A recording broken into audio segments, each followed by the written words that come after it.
Awesome, awesome. Hope you guys enjoyed that quick little break. We're getting close to the end of the show, but we got amazing things still in store for you. Right now, we're going to have an amazing lightning talk with our very special guest, Ariel Ekblaw. Please welcome Ariel to the stage.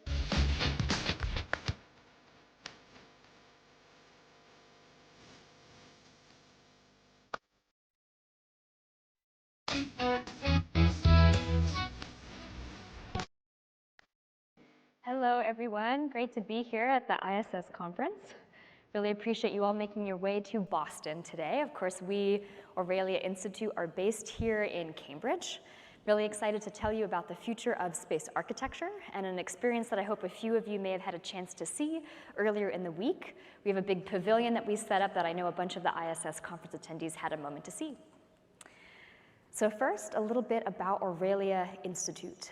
We are a humanist organization focused on building the next generation of scalable architecture for life in space. Now, the way that I go about this, my background is from MIT, focus in self-assembling space architecture, and I now run the Aurelia Institute nonprofit, and we also run a VC fund that you'll hear a little bit more about later this evening, where we actively invest in technologies that can become part of the future of human spaceflight, and also part of the space industry more broadly. Now, Aurelia Institute's main mission, where we do this R&D work for human spaceflight, is really based on the presumption that the road to space is being built. We're able to stand on the shoulders of giants to be able to get the next generation of real estate, of volumes in orbit out into space and beyond. The team that we work with to do this habitat-focused R&D is a mix of engineers, designers, and architects and scientists. Hopefully you've had a chance to meet a few of them at our booth down in the exhibition hall earlier this week. We built Aurelia Institute on the MIT Space Exploration Initiative. So this is a lab that I ran at MIT here locally for 7 years. And Aurelia Institute essentially takes out of academia some of this early stage basic research and now tries to operationalize it as we actually scale up. So we do 3 main things. Aurelia Institute does R&D for space habitats, mostly around this self-assembling habitat concept that you'll see a little bit more about in a moment. We also do education and outreach, which we're really excited to share with this community. Every year we charter an entire zero-gravity research flight. We bring 25 different researchers from all walks of life, so anyone is welcome to apply and be part of our program. And we take you through a microgravity design class that I developed first at MIT. We now offer it through Aurelia, and this is an opportunity to get hands-on experience actually doing research in a microgravity environment. And then the third pillar of what we do is policy. So in-house, we try to be good stewards of the space commons, making sure that the artifacts we would be putting out into orbit are not themselves contributing to space debris, but we also do a little bit of policy thought leadership at the national level to encourage a dialogue about artificial gravity, the expansion of space stations, and how can we really democratize access to space, right? Even if the costs came down dramatically tomorrow, we only have room for about 11 humans in orbit, period, at this moment. A bunch of amazing commercial space station companies out in the audience are going to change that, and we want to really be able to propel that work forward. So we like to say that we are designing, prototyping, building the artifacts of our sci-fi space future.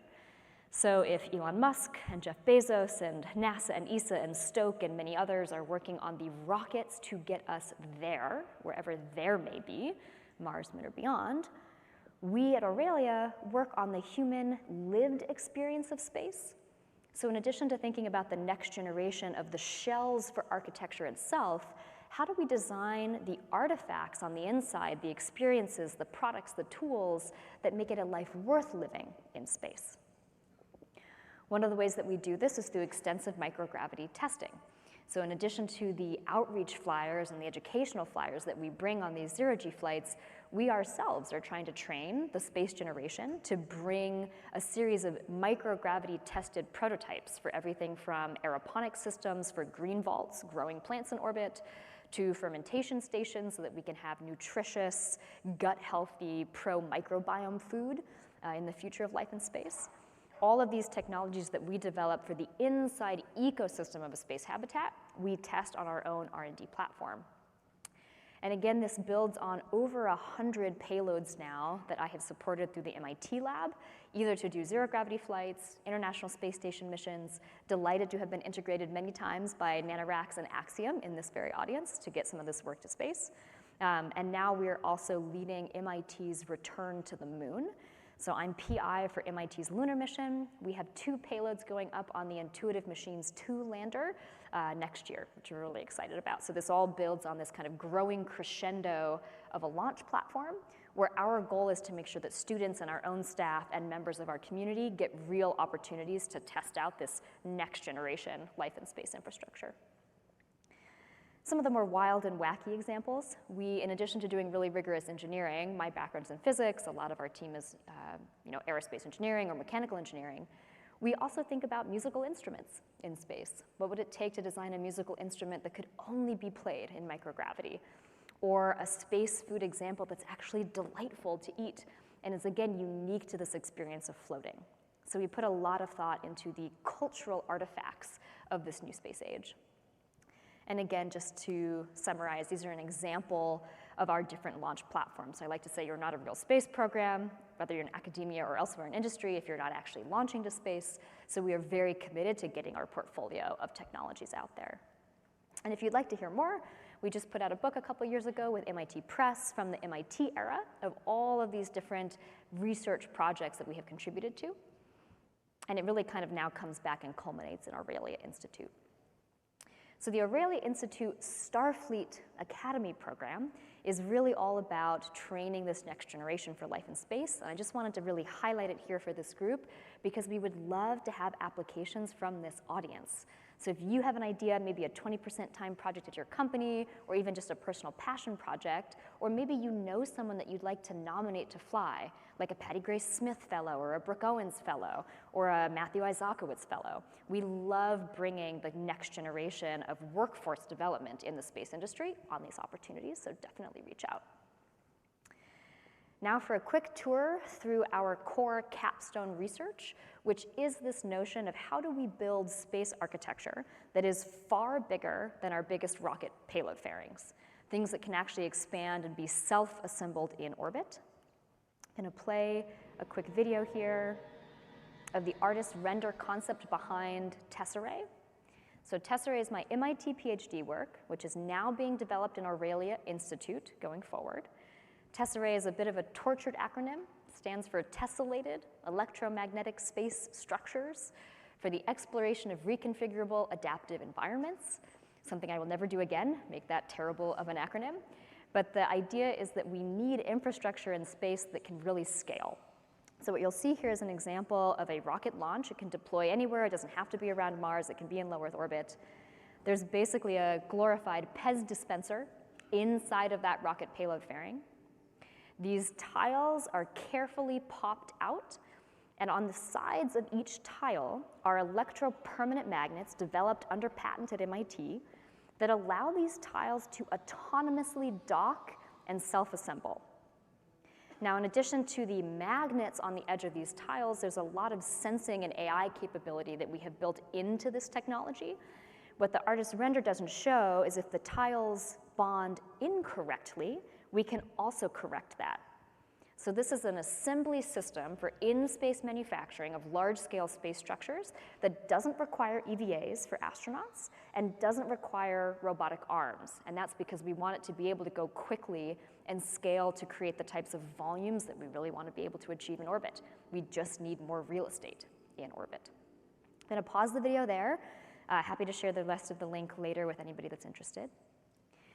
To give a quick summary of the design across scales work that we do at Aurelia, a few of you got a chance to see our design pavilion earlier in the week, so we had it on display on Monday for the early birds who came to the conference a little bit early. This is a Earth-based mock-up of the same geometry of this shell, this buckyball that we're assembling, and actually shows the interior environment. We are simultaneously working on spaceflight tiles that have been tested and self-assembled now twice inside the International Space Station in miniature to demonstrate the self-assembly concept. And we're now moving into an era where we are focused on manufacturing and building and preparing to deploy a technology demonstration mission for human scale tiles that would actually be able to form a ball in orbit. Of course, we're going to start with an uncrewed mission and do a test, and then we'll proceed from there, and we're looking for really great habitat operating partners. We will be the architecture design firm. We're really excited to collaborate with other partners who would operate this volume in orbit. This is a sneak peek of the pavilion itself. So we just built this last week over in the substation space in Roslindale. It's actually still up. So if anybody would like to see it today, you can still drive over to Roslindale and see it. Come talk to me after the talk if you'd like to see it in person. We do this as a big Amish-style, Amish-inspired barn raising with the team. So my Aurelia team, if you guys want to put your hands up, 3 of you are here. We build it ourselves in-house. So we do all of that engineering and design work for the terrestrial scale architecture in addition to the space design to really pull this off. And our vision, the theme for this particular Earth-based mock-up of the tesseract concept is eating, cooking, and growing food in space. So envisioning a communal module where we are essentially able to come together and break bread in space in the future. And what is a design for that habitat that really centers comfort and care as we start thinking about the population of people like us in this room who may not have been astronauts? What does it take to make it a really welcoming and empowering and supportive environment for all the rest of us to get to go? So come visit in Boston if you're sticking around later this week. This is an example of the space grade tiles, the miniature tiles that we're actively testing on the International Space Station to get the algorithm of self-assembly nailed down. And I'm just really quickly going to go over Aurelia Foundry, which is the other side of our organization. If you'd like to hear more about Aurelia Foundry, you can come talk to us and my senior associate Jackson at the investor networking event later tonight.